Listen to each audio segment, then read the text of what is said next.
Entre les stands de manga, de jeux vidéo et les défilés de cosplay, on pouvait trouver cette année non pas une, mais 2 maisons hantées. La première était proposée par le Manoir de Paris et la seconde par l'association Engi Café. Jeune association tournée vers le Japon, l'Engi Café a eu l'idée et l'envie de faire cette maison hantée en allant au Japon. C'est venu il y a 4 ans, lors d'un voyage au Japon, on a fait une maison hantée donc au Japon.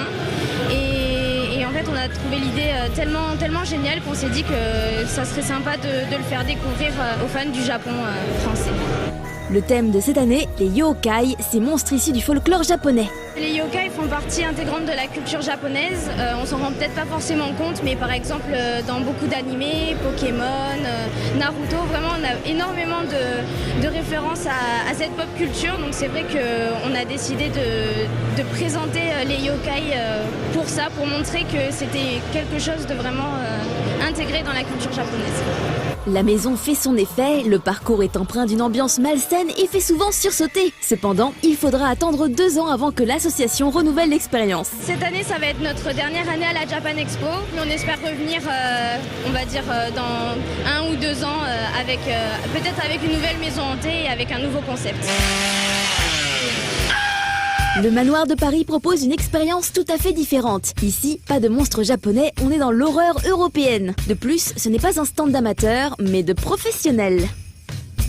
En fait, le Manoir de Paris, il existe à peu près depuis 2 ans maintenant. Et, nous avons célébré notre anniversaire en mai dernier.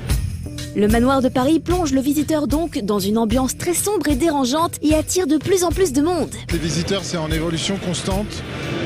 Disons que sur les 2 dernières années, on a dû faire à peu près 80 000 visiteurs. En espérant maintenant, grâce à la Comic-Con, encore augmenter. Au cours de la visite, le courageux aventurier croisera de nombreux monstres aux costumes et maquillages criants de réalisme et qui vont tout faire pour le terroriser.